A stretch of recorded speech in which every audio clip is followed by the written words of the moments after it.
Hello, I'm Haeju from Go Inside Global. Hi, I'm Haley.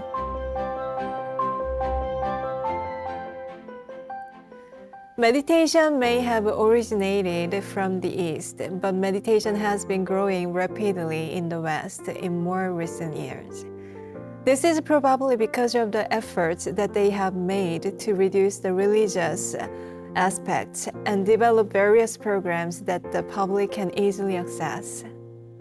As a result, it has been applied in various environments. In the US, businesses, hospitals, and schools utilize numerous psychological programs based on meditation. Some companies in Silicon Valley even check for meditation experience when hiring employees. The growing number of meditation centers is also contributing to the popularization of meditation.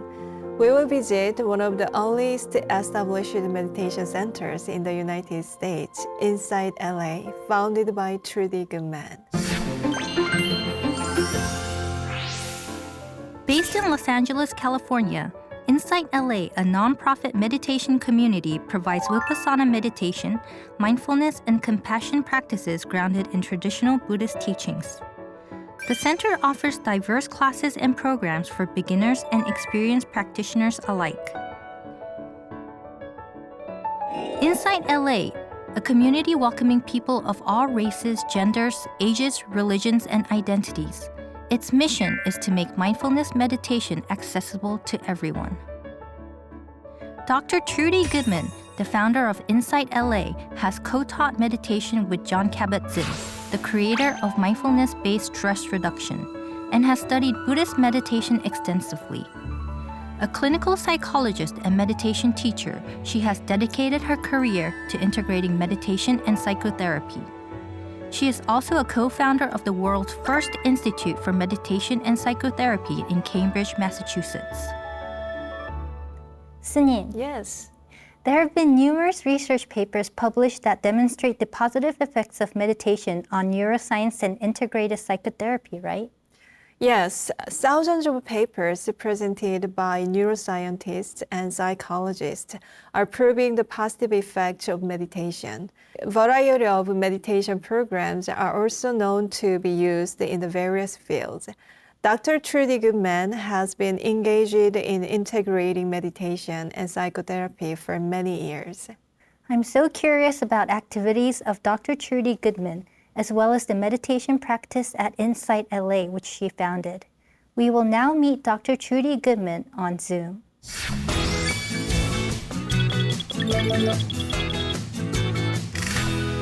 Hi, Trudy. It's wonderful to meet you. And welcome to Go Inside Global.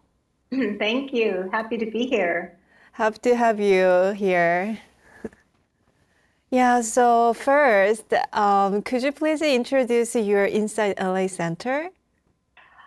So Inside LA was founded over 20 years ago now when I moved to Los Angeles. And it really came from a very personal need that I had to find a place to practice in the traditions that I enjoyed. And when I came to Los Angeles, it was for family reasons. I didn't know anybody. And I was very lonely for other people to sit with and practice with. So I looked around and I didn't see what I was looking for. So I started a little sitting group with just 2 people at the beginning. And 2 people named 2 men. One was named Fred, one named Steve. Fred is still with our group over 20 years later, which is wonderful. Steve moved away, but yeah. So we started very tiny and it grew very organically because, as I mentioned, I didn't really have connections and I didn't know people besides my family members, really, in Los Angeles. But little by little, people joined and it grew, and I was joined by some wonderful people who helped out. And Inside LA, over probably it was pretty amazing, over the next 10 years, became the premier meditation center in Los Angeles. And I think that happened because from the beginning, I taught both mainstream mindfulness in a non-Buddhist context and Buddhist teachings and practices. Because I wanted Insight LA to be useful to the wider community of Los Angeles and not just the people who might identify as Buddhist, you know. And I think that was really the key to our growing the way that we did. So it's very neutral for religions. Yes, well, we had two branches. One was very neutral and non-religious and really based a lot on the mindfulness teachings of John Kabat-Zinn and those of us who were working in that field. And the other was a kind of mix. I'm a hybrid of both Korean Zen teaching and Vipassana teaching. And so the other branch was very Buddhist, but focused on my own practice in both of those traditions. Very good. So I understand that you studied meditation under Seung-san S님. So Yes. you mentioned that you had two routes for the meditations. Would you say that the meditation practices at the Insight LA have a Buddhist foundation, possibly? Absolutely, absolutely. All of the meditation practices have a Buddhist foundation, including the ones that we would call secular. I don't really like the word secular because in English it means that which is, the root of that word means that which is not sacred. And I really believe that all the meditation practices are sacred, and that when we are awakened, really all of life is sacred. But just for our use here, I would say that even the secular so-called teachings were based on awareness practices that are Buddhist in foundation. I see. So your program is like MBSR or MSc like that, and also there are some Korean Zen meditation session like that. So could you please explain more about the programs that you have offered in your center?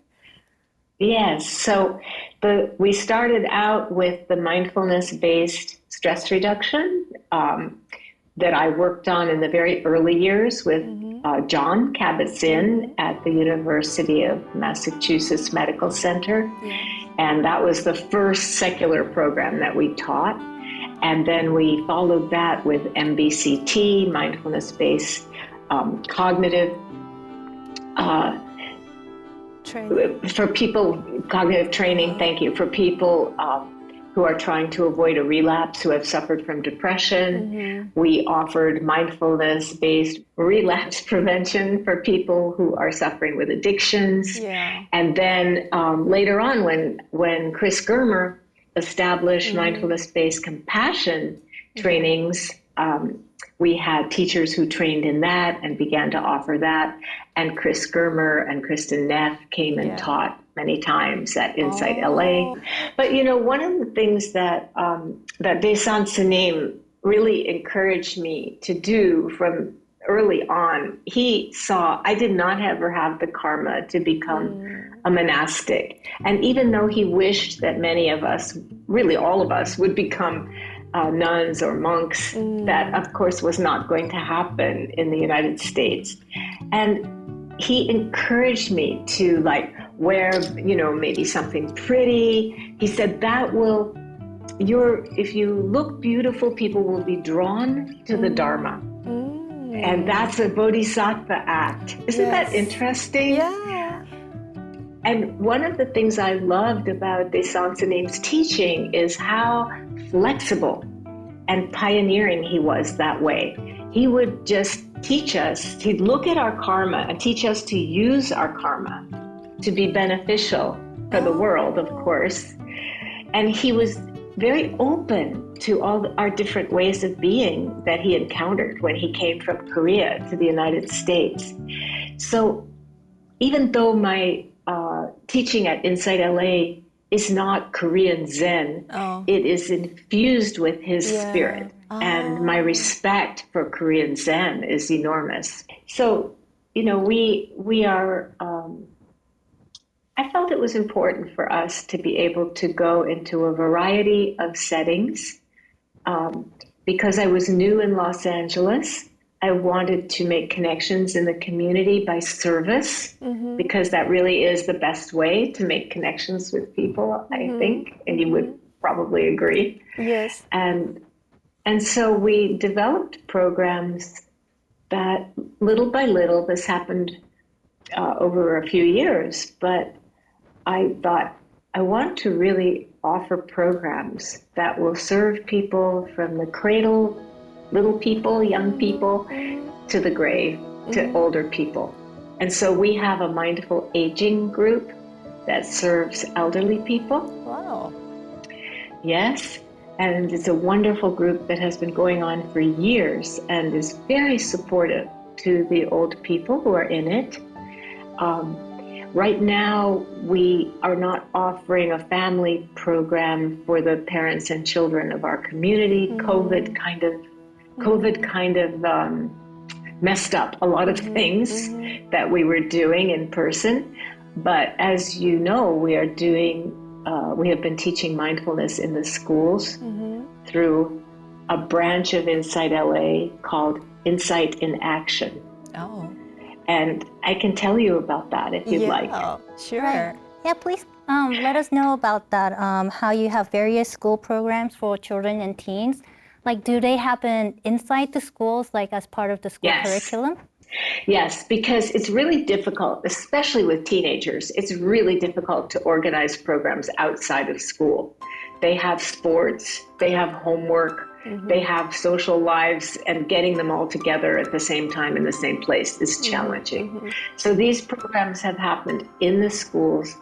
I worked with children for much of my life as a psychologist, so I'm very dedicated to children and families. We have done programs for firefighters and for just for the families of people who are incarcerated in prison in our country. We have a huge prison population, and the families suffer a lot when a family member is away in prison.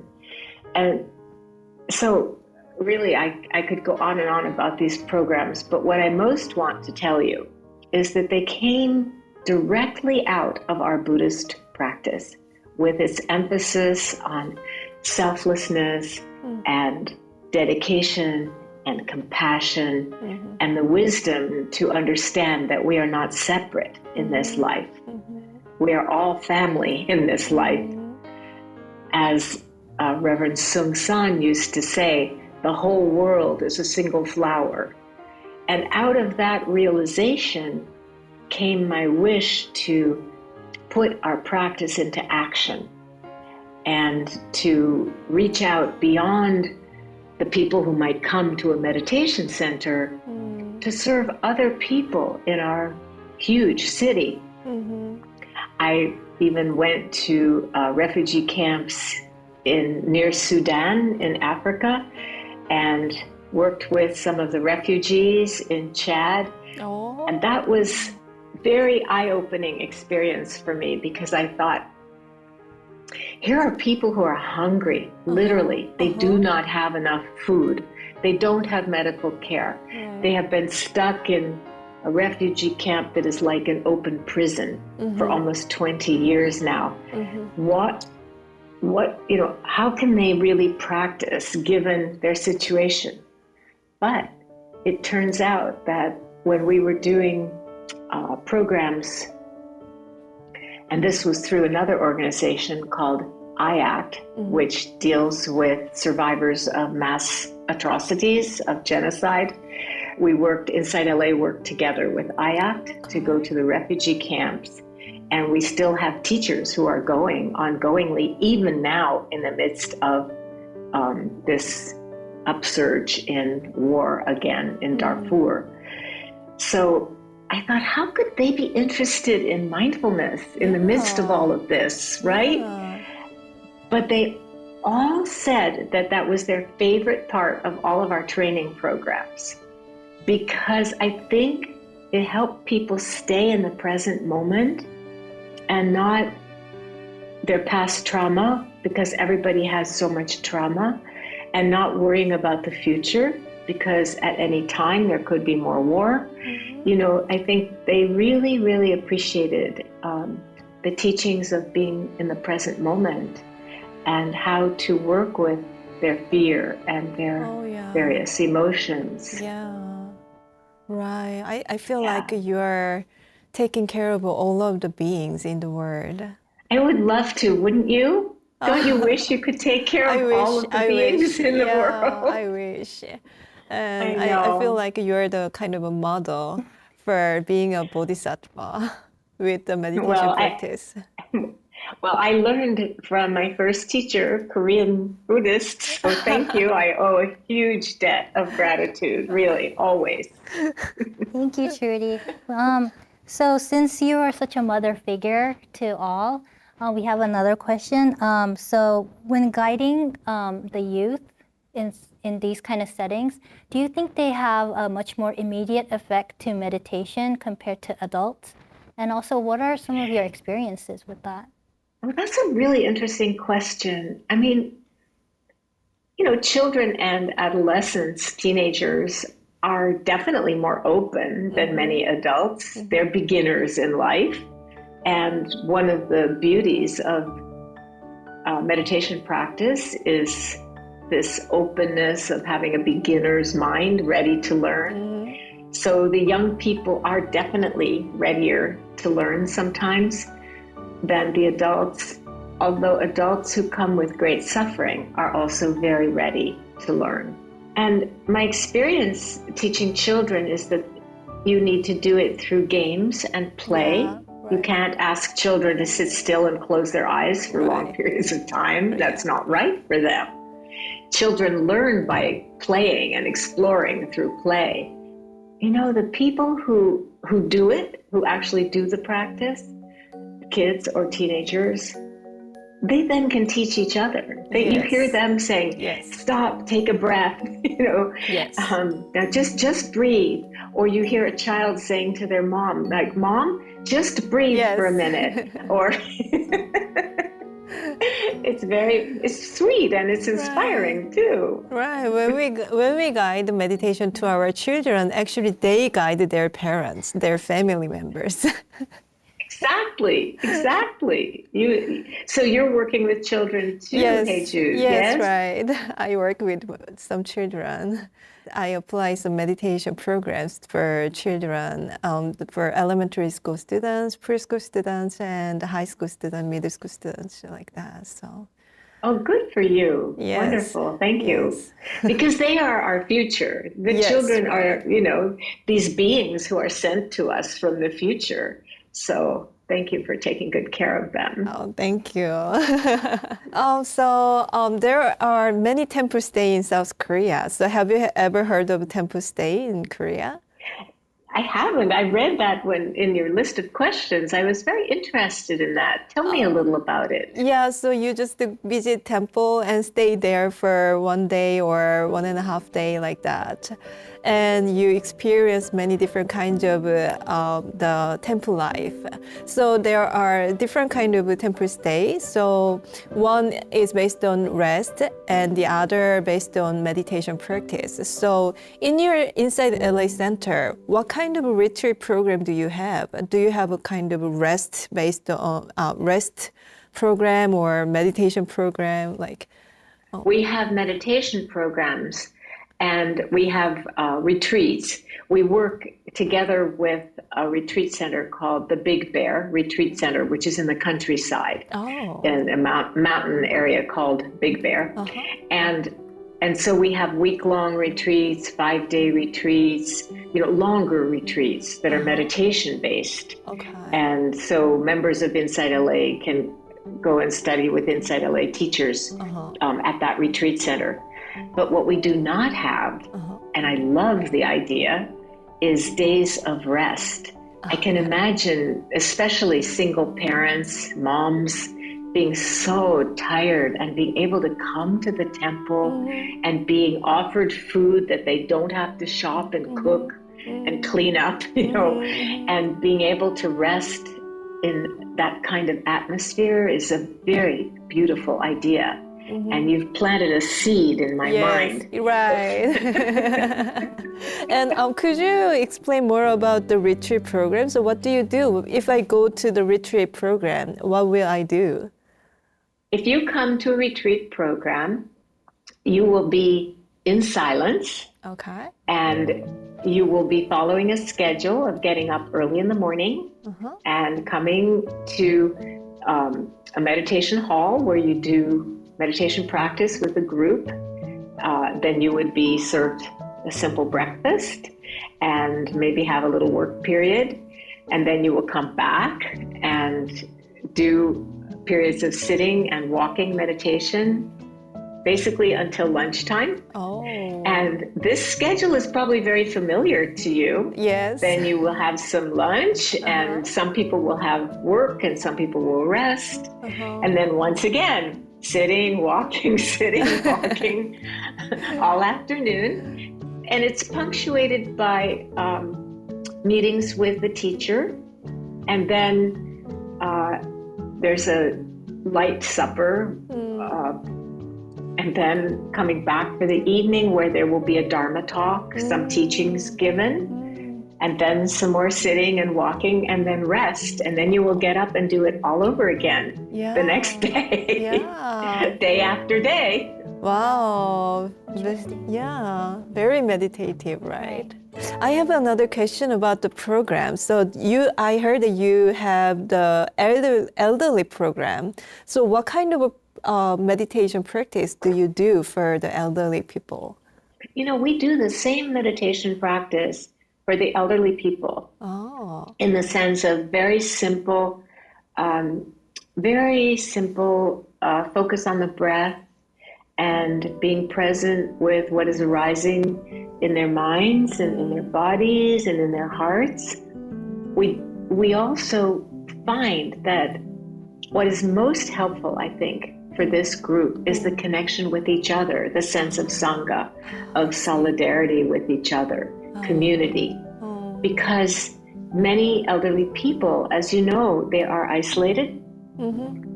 And so coming together in the group and sitting together, meditating together, then they talk with each other and share their lives. And they care about each other, who is sick or who is better, or who needs some extra support. And the teacher of that group, she is not only teaching them meditation, she's also facilitating this group, this community. I mean, look, the Buddha, he taught us 3 refuges, the Buddha, the Dharma, and the Sangha. He didn't say just the Buddha and the Dharma. Sure. He said 3, and they are 3 equal, equal refuges for us. So nowadays, many people suffer from various psychological and mental issues, such as anxiety, depression, panic disorder, trauma, sense of loss, and anger management. So does mindful meditation play an important role in psychotherapy in the States, and also maybe compassion too? Yes, increasingly, I would say yes. And that has happened more over the last 20 years, I would say, maybe 25 years, Heiju, because when I started meditating as a young person, I'd be very honest, I thought I was too crazy to sit still with myself, that I couldn't stand it. I just felt too nuts. And I was in graduate school, and I was very fortunate to find a therapist and who would see me for a very low amount of money, very small amount of money. And I worked with this therapist for, I think, 1 or 2 years before I was able to meditate. So right from the beginning, I saw the synergy, the complementarity of psychotherapy, of psychological work, and of meditation, contemplative work. Because that was something that really allowed me to free my heart and practice. So I really devoted a lot of my life to the exploration of the interface between these two disciplines, because in the meditation world at that time, and with my Korean Zen teacher, Sung San, he did not believe in psychotherapy. Oh. He didn't know anything about it, really. He didn't really understand so much about it. And I didn't feel encouraged in that, but I did it anyway because it was so helpful to me. Yeah. And then I saw that in the therapy world, nobody really knew about meditation. It's like psychotherapy could bring you, let's say 0 is being really unhappy, depressed, anxious, in trouble. Psychotherapy could bring you from, 0 to 1, 2, 3, 4, 5, to where you could be okay. But then meditation could bring you 6, 7, 8, 9, 10, Wonderful. to where you could be really, really generous and compassionate and wise and happy, right? That's wonderful explanation. Do you think your experiences helped you co-found the Institute for Meditation and Psychotherapy in Cambridge? Yes, absolutely. I was part of a study group for many years of therapists who meditated. And so we would talk about these things, and then in those days, you probably can't even believe it now, but in those days, we were trained not to bring anything of our personal lives into the psychotherapy.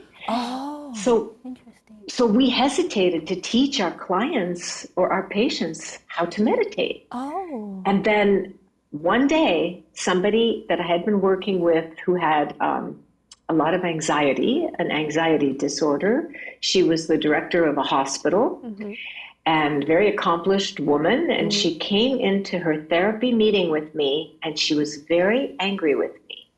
And she said, I just found out that you're a meditation teacher and you never taught me to meditate.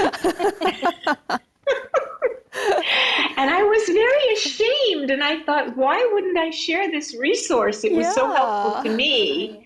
And I began teaching people or sending them to a class because I didn't want them to have to pay me to learn to meditate, and they were paying for my time as a psychotherapist, right?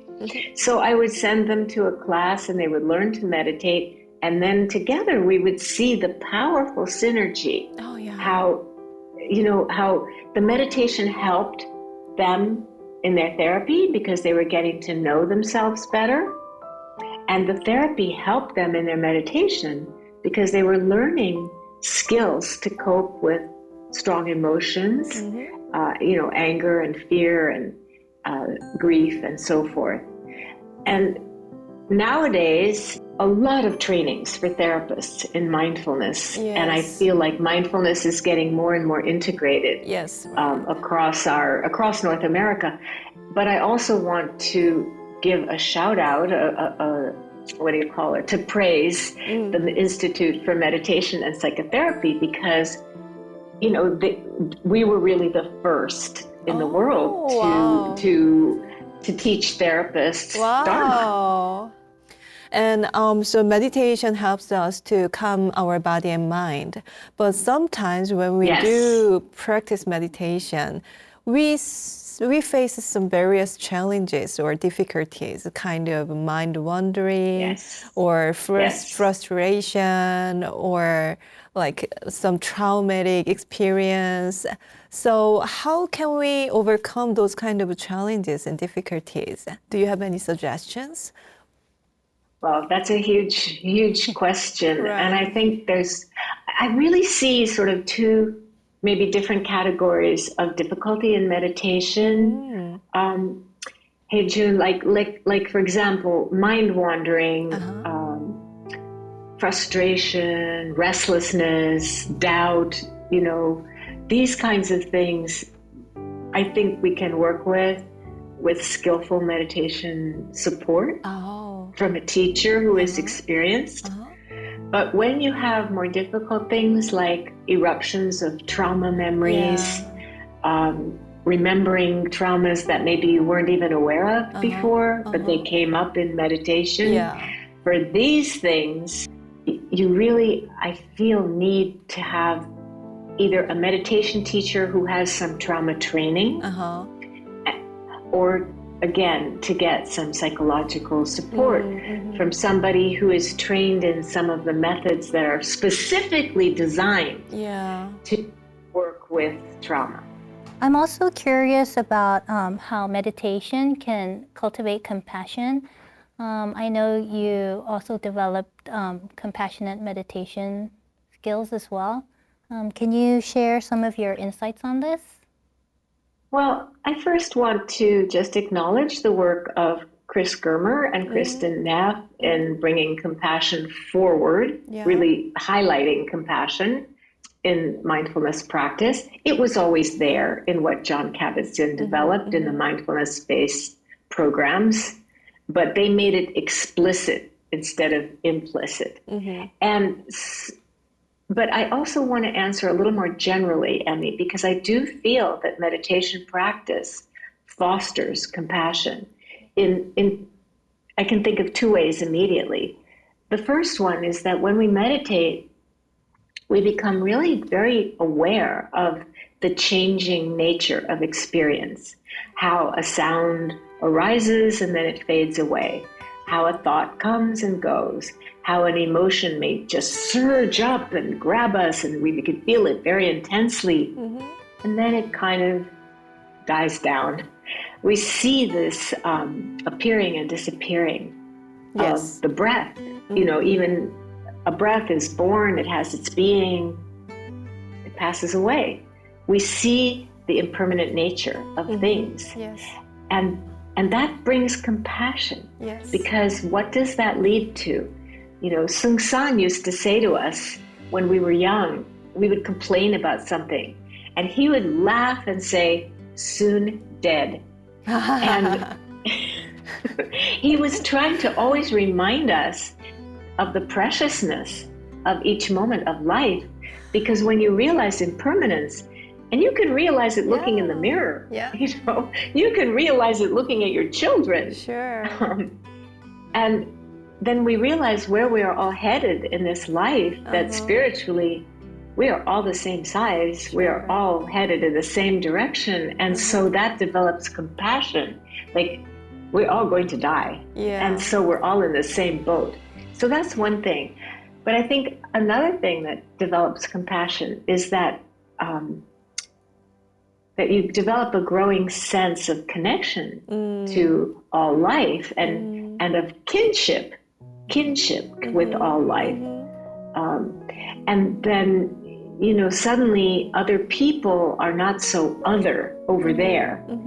No, we stop othering people and we start to become more of a we. We're in this world together. We're in this climate together. We're in this earth together. We are all struggling to live the best life we can. You know, there's a sense of, one of the ways that I try to work with people who are in the grip of a very powerful emotion like grief is to say, okay, you know, in this moment of sadness or sorrow, I am connected to every human being who has ever been sad or grief-stricken or full of sorrow. This is what it's like to be a human being who is sad, who is grieving. And then suddenly, it's not just me all alone with my grief. Suddenly, I can connect with everyone in the world who has lost a loved one or, you know, is heartbroken for whatever reason. So that's also a way to experience self-compassion and other compassion. Yes. Thank you.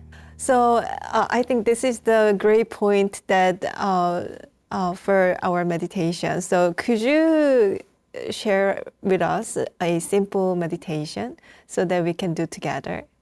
So let's first do a very simple practice that brings a sense of relaxation and safety, maybe happiness too, we'll see. Okay. So I encourage everybody to find a comfortable frame for your body, whether you're sitting or relaxing, lying down, whatever you are doing. For this meditation, it's important to be very relaxed and at ease. And I begin by taking a deep breath in, maybe 3 cleansing breaths, breathing in and releasing, breathing out. One more time, breathing in the presence of this moment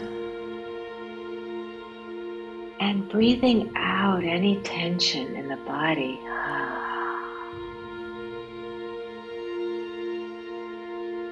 And again, breathing in and relaxing. And now call to mind a time when you felt relaxed and happy. Just a time when you felt good. Maybe a time from your childhood. Maybe a time when you get into bed at the end of a long day.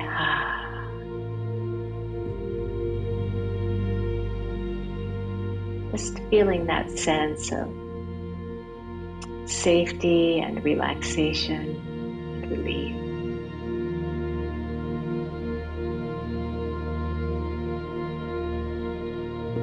Noticing how that feels in the body.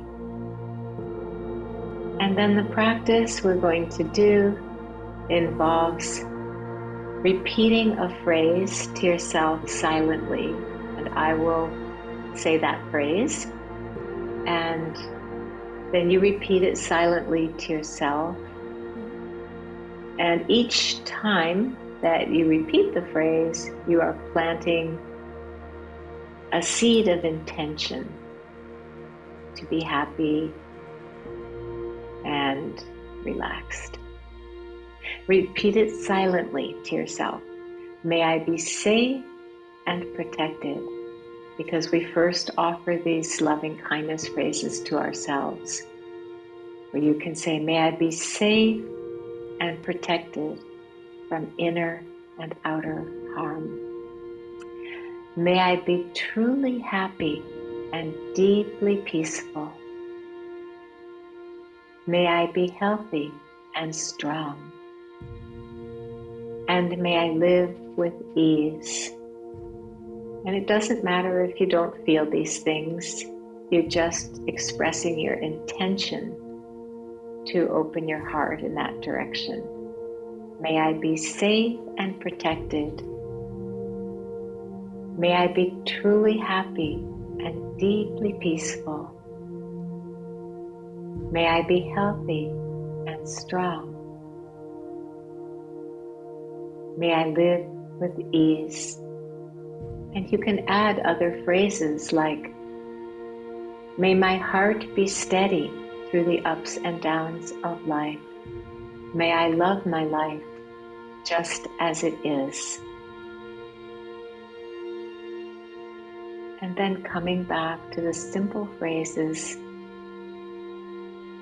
you can offer them to somebody you love and care about, somebody who has been a mentor or a teacher, a benefactor for you. You can offer them to people you don't even know. You can offer them to people who are annoying or difficult in your life. You can offer these well wishes to parts of yourself that you find difficult. You can go through all these categories of being. And in the end, we wish this way. May all beings be safe and protected. May all beings be truly happy and deeply peaceful. May all beings be free from suffering.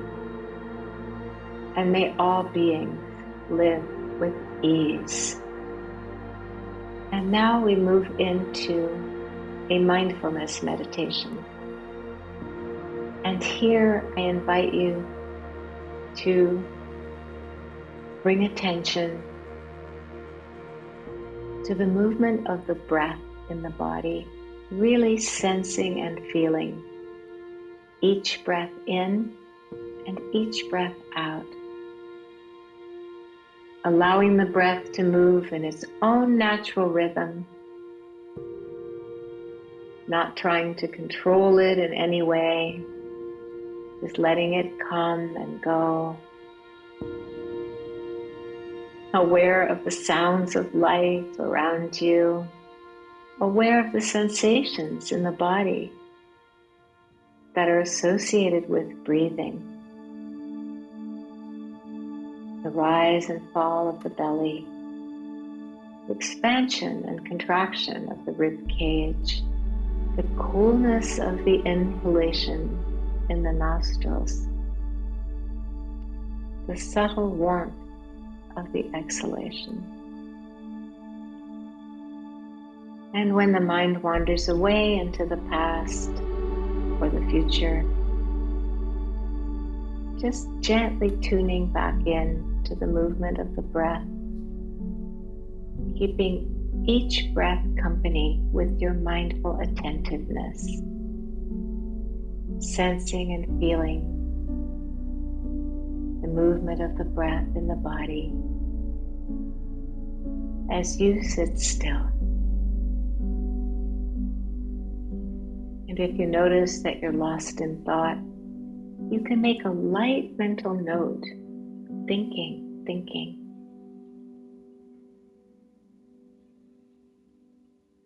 And in that moment of noticing that you're lost in thought, you're not lost anymore.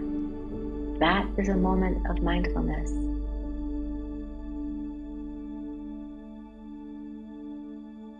So instead of feeling bad, oh, my mind is so wandering, the moment you notice it, you can rejoice.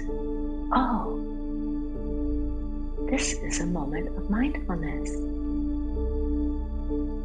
Being right here, right now. Ding! I don't have a bell, so that was the bell. Thank you so much. Thank you. So lovely. Thank you for being Yes, we're here. very grateful for these teachings, grateful to the Buddha, grateful to my teachers, to all of you for spreading the Dharma, and for this really worldwide community that you are creating with your work. Thank you for that. Oh, thank you. Thank you so much today for everything, Trudy. I'd like to end today's interview with a question that I like to ask all the teachers that I meet on this program. So in this modern society, we are filled with abundance of things, material things. But, many people still suffer from anxiety, depression, and stress. You mentioned that, practicing is joy. Mm-hmm. So what can we do daily to live a more happy and healthy life? It's a wonderful question, Emmy, and I think it's a really important question because those of us who have been blessed to be able to have material comforts know that that is not what brings true, lasting joy and happiness and fulfillment in life and a sense of purpose and meaning to a life well lived. And so I do feel that practicing gratitude on a daily basis, I know I used to feel if I could just be of real help to one person in this life, then I could feel I lived a good life. Wow. So I think for people, if you're feeling stressed and unhappy or miserable for good reasons, maybe give a gift, do something good for somebody else. It will take you out of, it will lift you out of some of those feelings. And meditate. because learning to be present with those feelings, the more you practice just hanging in there and staying with them and breathing through them and realizing you're still here, you're surviving, you're okay, the less impact they will have on you. You can still feel, I still feel, I cry if my heart is sad. I laugh when I'm happy. I have all the emotions. I get mad sometimes, but they're not in charge of me in the same way. Through meditation, I've learned to observe them, to be the witness of them, to be aware of them. So sure, I still feel them. I'm a human being, but they are not going to bring the fear that I will be destroyed by them or hurt somebody else with them. I think you know what I'm talking about. Yeah. It's like, and I feel like that is something that really comes from both psychotherapy but also meditation practice. Because when your same demon knocks on your door for the 1,000th time, you're just not as upset. You're just like, not now, please. Thank you for all the answers. Thank you for joining us today. And thank you for thank you for all of the insights and wisdom that you have shared with us today. And thank you for your dedication, for your practice, for Emmy for your work, and Haeju for your work, both of you. I feel honored to be with you today. Thank you so much. Thank you. Thank you so much, Trudy. Thank you for your time.